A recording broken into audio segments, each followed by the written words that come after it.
বিয়ের পর আমার বর আমাকে ছেড়ে বিদেশে চলে যায়। বাড়ির মধ্যে থেকে রাতের বেলায় আমি চিৎকার করার শব্দ শুনতে পেতাম।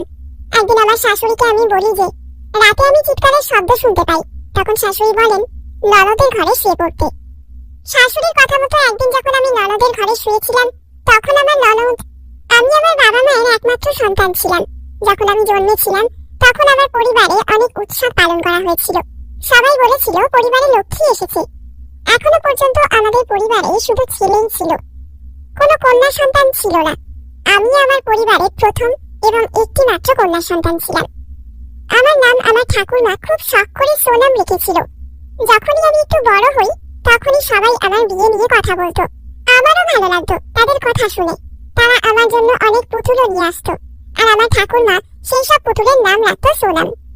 এইভাবেই হাসিতে খুশিতে কিভাবে দিন কেটে যেত আমি টের পেতাম না, বুঝতেই পারিনি কখন কৈশোর পার করে আমি যুবতী হয়ে গিয়েছিলাম।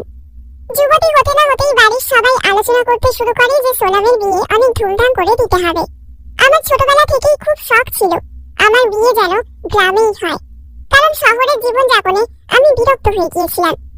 আসলে আমার বাড়িতে আর কোনো মেয়ে ছিল না, আর স্কুল ও কলেজে আমার কোনো বান্ধবীও ছিল না, কারণ আমি খুব একটা কারোর সাথে মিশতে পারতাম না। ছোটবেলাতেও আমার কোনো মেয়ে বান্ধবী ছিল না, যারা ছিল তারা আমার পরিবারেরই ছেলে ছিল। আমি একা একা বাড়িতে থেকে বিরক্তও হয়ে যেতাম মাঝে মাঝে। আর শহরের আবহাওয়া তো আপনারা সকলেই জানেন। শহর একটা কংক্রিটের জঙ্গল, যেখানে শুধু বিল্ডিং আর বিল্ডিং।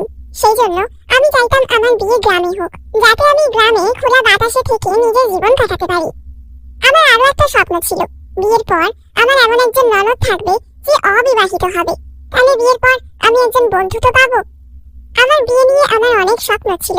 আমি সব সময় ভাবতাম আমি আমার বরের সাথে যেখানে যাব সেখানে এটা করব সেটা করব, আর এমনও কিছু স্বপ্ন ছিল যেগুলো আমি বলতেও পারবো না। ধীরে ধীরে আমার বিয়ের কথা বলা শুরু হয়ে গেল, একটা ভালো সম্বন্ধও দেখা হয়ে গেল। ঠাকুরমা গিয়ে দেখে আসে এবং আমার বাবা ও ভাইরা গিয়ে খোঁজ খবর নেওয়া শুরু করে। সবকিছু ঠিকঠাক করে দেখে আমার বিয়ের দিন ঠিক করা হয়। আমার স্বপ্ন পূরণ হয়, আর গ্রামেই আমার বিয়ে হয়। এবং সেই দিনটাও চলেই আসে যেদিন আমি বউ সেজে গ্রামে চলে আসি। বিয়ের প্রথমের দিনগুলো খুব ভালোভাবেই কাটতে থাকে। প্রতিদিন আমি ভীষণ উৎসাহিত থাকতাম এই ভেবে যে হয়তো আজ আমি নতুন কিছু করব, হয়তো নতুন কোনো জায়গায় ঘুরতে যেতে পারবো, অনেক নতুন নতুন খাবার খেতে পারবো। এইভাবেই কখন যে 2 মাস কেটে গেল বুঝতেই পারিনি। ধীরে ধীরে আমি ওই পরিবারের সাথে খুব ভালো করে মিশে যাই, কিন্তু আমি যত তাদের সাথে মিশতে শুরু করি আমার মনে হতো তাদের পরিবারটা ভীষণ অদ্ভুত। এমনিতে সব ঠিক ছিল, কিন্তু বাড়ির ভিতরে এমন কিছু ঘটনা ঘটছিল যা দেখে আমি অবাক হয়ে যেতাম। আমার বিয়ে গ্রামে হয়। যখন আমার বিয়ে হয় তারপর থেকে আমার জীবনের অদ্ভুত অদ্ভুত ঘটনা ঘটতে শুরু করে। প্রথমে তো বিয়ের পরেই আমার বর পয়সা উপার্জনের জন্য বিদেশে চলে যায়। এখানে আমাকে সামলানোর জন্য, আমাকে সান্ত্বনা দেওয়ার মতো পরিচিত কেউ ছিল না। সেই জন্য আমার কোনো সমস্যা হলে আমি নিজেই তার সমাধান করার চেষ্টা করতাম। এক রাতের কথা, আমি একা আমার ঘরে বিছানা ঠিক করছিলাম। তখনই বাইরে আমি কারোর পায়ের শব্দ শুনতে পাই। সেই শব্দ এতটাই জোরে ছিল যে আমার মনের মধ্যে একটা ভয় কাজ করতে শুরু করে। তারপরে আমি আর ঘুমাতে পারিনি, আমার জোরে জোরে নিঃশ্বাস পড়ছিল। এইরকম হতে হতে সারা রাত কেটে যায়। ভোর হতেই না জানি কখন আমার ঘুম পেয়ে যায়, আমি বুঝতে পারি না। ঘুমানোর সবে 1 ঘন্টাই হয়েছিল, তখনই আমার শাশুড়ি আমার ঘরের দরজা ধাক্কায় আর বলে, বৌমা তুমি কি এখনো ঘুমাচ্ছ? তার আওয়াজ শুনে আমি চমকে যাই, কারণ আমি কিছুক্ষণ আগেই মাত্র ঘুমিয়েছিলাম। সারা রাত না ঘুমানোর জন্য আমার চোখ লাল হয়ে গিয়েছিল। আমার চোখ দেখে আমার শাশুড়ি জিজ্ঞাসা করে, বৌমা সব ঠিক আছে তো? আমি তখন তাকে আগের রাতে ঘটে যাওয়া সব ঘটনা বলি, যে রাতে আমি কারোর পায়ের শব্দ শুনতে পেয়েছি এবং তাতে আমি খুব ভয় পেয়ে গেছি। তখন আমার শাশুড়ি বলেন, এই বাড়িটা এত বড় যে যে কেউ ভয় পেয়ে যাবে। তুমি একটা কাজ করো, তুমি কাল থেকে তোমার ননদের সাথে রাতে ঘুমিও, সে তো তোমার বোনের মতন। শাশুড়ির এই কথা আমার একটু অদ্ভুত লাগে। সে নিজের মেয়েকে মেয়ে বলে না, তোমার ননদ বলে সম্বোধন করছিল। আমি বলি, ঠিক আছে মা, আমি আজ থেকে নেহা দিদির ঘরেই শোবো। এই বলে আমি জলখাবার বানাতে চলে যাই। তখনও নেহা দিদি ঘুম থেকে ওঠেনি। আমি তাকে ডাকি আর সবাই মিলে একসাথে আমরা জলখাবার খাই। তারপরে আমার ননদ কলেজে চলে যায়। এদিকে আমি সারা দিন এই কথাই চিন্তা করতে থাকি যে রাতে ওটা কিসের শব্দ ছিল। সন্ধ্যা হতে না হতেই আমি এইসব কথা ভুলে যাই, কিন্তু ঘুমাতে যাওয়ার আগে আমার মনে পড়ে যে শাশুড়ি মা আমাকে আমার ননদের ঘরে ঘুমাতে বলেছিল। আমি তার ঘরের দরজা ধাক্কা দিতে সে দরজা খুলে দেয় আর বলে, বৌদি সব ঠিক আছে তো? বলেছে আমাকে তোমার ঘরে ঘুমাতে। নেহা বলে, বৌদি আমার ঘরে আমি তোমাকে ঘুমাতে দিতে পারবো না, কারণ আমি অনেক রাত পর্যন্ত পড়াশোনা করি, তাই সেই মতোই সারা রাত লাইট জ্বলে, সেই জন্য এখানে তোমার ঘুম আসবে না। নেহার কথা শুনে আমি তার হাত ধরে বলি, কোনো ব্যাপার না দিদি, আমি ঠিক ঘুমিয়ে পড়বো, আমি সব রকম পরিবেশে ঘুমিয়ে পড়তে পারি। নিজের ঘরে আমার ভয় লাগছে, আমি তোমায় একটুও বিরক্ত করবো না। আমার কথা শুনে নেহা বিরক্ত হয়ে বলে, ঠিক আছে, কাল থেকে তুমি আমার ঘরে শুয়ে পড়ো। আমি বলি, না না, আমি আজ থেকেই তোমার ঘরে শোবো। কাল রাতে আমি ঘরের বাইরে অদ্ভুত অদ্ভুত আওয়াজ পেয়েছি, আমি ভীষণ ভয় পেয়ে গেছি, সেই জন্য আমি নিজের ঘরে শুতে পারবো না। আমি কথা দিচ্ছি তোমাকে কোনো প্রকার বিরক্ত করবো না। এই বলে আমি নিজের ঘরে যাই, নিজের বিছানা ও বালিশ নিয়ে আসতে যাই। বিছানা বালিশ নিয়ে নেহার ঘরের সামনে গিয়ে দেখি নেহা নিজের ঘরে দরজা বন্ধ করে দিয়েছে। আমার অনেক দুঃখ হয়, আমি নিজের ঘরে ফিরে আসি আর শুয়ে পড়ি। সারা রাত সেই অদ্ভুতভাবে আওয়াজ হতেই থাকে। পরের দিন যখন আমি শাশুড়িকে বলি যে নেহা আমাকে তার ঘরে শুতে দেয়নি, তখন সে নেহাকে অনেক বকে আর বলে, কাল থেকে বৌদিকে নিজের ঘরে নিয়ে শোবে। আমি অন্য কোনো অজুহাত শুনতে চাই না, এখন নেহার কাছে আর কোনো অজুহাত ছিল না। যখনই রাত হলো আমি নিজের বিছানাপত্র নিয়ে নেহার ঘরে এসে নিজে বিছানা করে শুয়ে পড়ি। মাঝরাতে নেহার জল তেষ্টা পেয়ে যায় আর সে আমাকে ডেকে বলে, বৌদি আমার জন্য জল নিয়ে এসো, আমার খুব জল তেষ্টা পেয়েছে, আমার খুব অস্বস্তি হচ্ছে। এই কথা শুনে আমি ঘাবড়ে যাই আর জিজ্ঞাসা করি, কি হয়েছে নেহা, তুমি রাতে কি খেয়েছিলে? তখন সে বলে, তুমি গিয়ে আমার জন্য জল নিয়ে এসো, বেশি কথা না বলে। আমি কোনো কথা না বলে উঠে গিয়ে জল নিয়ে আসার জন্য দরজা খুলে বাইরে চলে যাই। পিছন ফিরে দেখি নেহা আমার দিকে রেগে তাকিয়েছিল। আমি জল নিয়ে যখন ফিরে আসি তখন নেহার ঘরের দরজা ভিতর থেকে বন্ধ ছিল। আমি অবাক হয়ে যাই যে সে নিজের ঘরের দরজা ভিতর থেকে বন্ধ করে দিয়েছিল, কিন্তু সে দরজা খোলে না। ভয়ে চোটে আমার প্রাণ বেরিয়ে যাওয়ার মতো অবস্থা হয়। একে তো রাতের গভীর অন্ধকার, অপরদিকে এত বড় বাড়ি যে এক ঘর থেকে অন্য ঘরে যেতে পর্যন্ত ভয় লাগতো। প্রায় 10 মিনিট হয়ে যাওয়ার পরও নেহা দরজা খুলল না। আমি দৌড়ে নিজের ঘরে চলে যাই, কিন্তু তখনও আমার অনেক ভয় লাগছিল। আমি ঘরে গিয়ে তাড়াতাড়ি করে লাইট অন করি আর এদিক ওদিক দেখি, তারপর নিজের ঘরের দরজা বন্ধ করে বিছানায় গিয়ে চুপ করে শুয়ে পড়ি। হঠাৎই একটা চিৎকারে আমার চোখ খুলে যায়। এটা একদম সেই রকমই শব্দ ছিল। সেই শব্দ শুনে ভয়ে চোটে আমার অবস্থা খারাপ হয়ে যায়। কিছুক্ষণ পরে আওয়াজটা বন্ধ হয়ে যায়, আমি একটু স্বস্তি পাই। সকালে যখন আমি চোখ খুলি তখন আমি সিদ্ধান্ত নিই যে আমি জেনেই ছাড়বো যে সে আমাকে কেন তার ঘরে শুতে দিচ্ছে না। এই ব্যাপারে আমি শাশুড়ির সাথে আর কোনো কথা বলিনি। আমি আর থাকতে না পেরে নেহাকে জিজ্ঞাসা করলে সে উল্টে আমাকে কথা শোনাতে থাকে। সে আমাকে বলে, বৌদি আমি তোমাকে জল আনতে বলেছিলাম, কিন্তু তুমি তো জল নিয়ে এলেই না, না জানি কোথায় চলে গেছিলে, আমি তোমার জন্য কত অপেক্ষা করছিলাম। তার মুখ থেকে এমন কথা শুনে আমি অবাক হয়ে যাই। মানুষ কত স্বার্থপর আর মিথ্যেবাদী হয়। রাতে আমি নেহার ঘরে গিয়ে শুয়ে পড়ি, কিন্তু রাতে আবার একই নাটক শুরু হয়ে যায়। সে আমাকে জল এনে দেওয়ার জন্য ডাকে। আমি তাকে বলি, তুমি কথা দাও যে তুমি দরজা বন্ধ করবে না, কিন্তু তারপরেও সে একই কাজ করে, ঘরের দরজা ভিতর থেকে বন্ধ করে দেয়। আমাকে আবারও বাধ্য করে নিজের ঘরে গিয়ে শুয়ে যেতে। আমি সিদ্ধান্ত নিয়েছিলাম যে কাল থেকে আর জল আনতে ঘরের বাইরে বেরোবো না। এই ব্যাপারে সকালে আমি নেহার সাথে আর কোনো কথা বলিনি। দিন কেটে যায় আর রাতে আমি আবারও নেহার ঘরে গিয়ে শুয়ে পড়ি।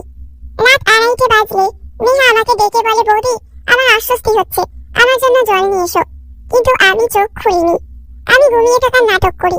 সে আমাকে ডাকার অনেক চেষ্টা করে, কিন্তু আমি কোনোভাবেই চোখ খুলিনি। সে অনেকবার আমাকে ডাকার চেষ্টা করে, কিন্তু আমিও পণ করেছিলাম আমি আজ উঠবো না। তারপর সে আমাকে জোরে জোরে চিৎকার করে ডাকতে থাকে, কিন্তু তারপরেও আমি শুয়েছিলাম। সে বিশ্বাস করে নেয় যে আমি গভীর ঘুমে ঘুমিয়ে পড়েছি। সে তার ঘরের আলমারি খোলে, যার চাবি তার কাছেই ছিল। তারপর সে আলমারি থেকে একটা পুঁটলি বের করে আমার দিকে তাকিয়েছিল। তারপর নিজের ঘরের দরজা জানলা খুলে বাইরের দিকে লাফ দিল। এটা দেখে আমার হুঁশ উড়ে যায়। হায় ভগবান, এত রাতে না জানি এই মহিলা কোথায় যাচ্ছে। বাড়ির সম্মানের কথা তো একটু চিন্তা করা উচিত ছিল তার। একবার মনে হলো আমি গিয়ে শাশুড়ি মাকে বলে দিই যে নেহা এই মাঝরাতে কারোর সাথে দেখা করতে যাচ্ছে। তারপর আমি ভাবি এতে আমাদের সবার সম্মানহানি হবে। সেই জন্য ভাবি যে আমি আগে গিয়ে নেহাকে বুঝিয়ে বলবো।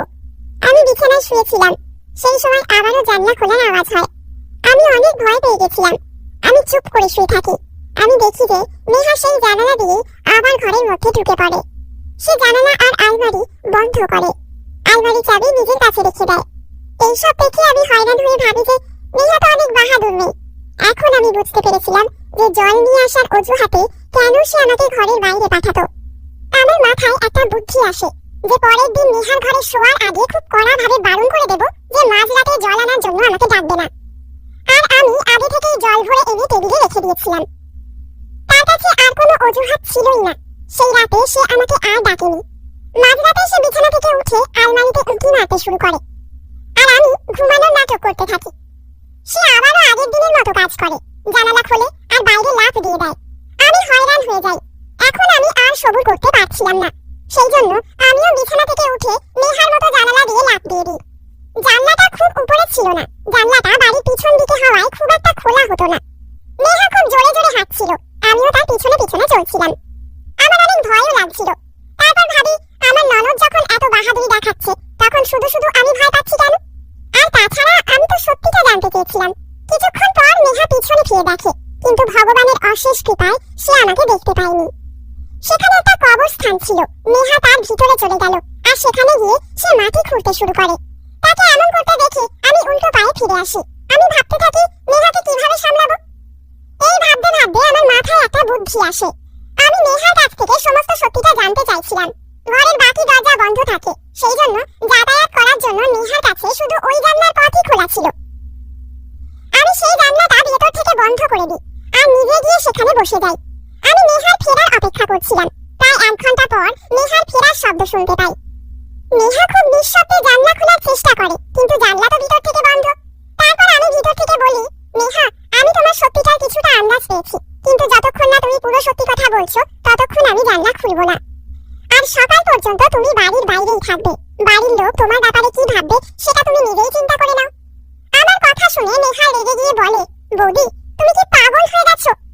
তাড়াতাড়ি জানলা খোলো আর আমাকে ঘরের ভিতরে আসতে দাও। নেহা বারবার বলছিল, তাড়াতাড়ি জানলা খোলো। সে অনেক ভয় পেয়ে গেছিল, কিন্তু আমি পরিষ্কার করে বারণ করে দিই যে যতক্ষণ না তুমি সত্যি কথা বলবে ততক্ষণ আমি জানলা খুলবো না। তখন সে বলল, আরে বৌদি, আগে জানলা তো খোলো, আমি ভিতরে গিয়ে সব বলবো।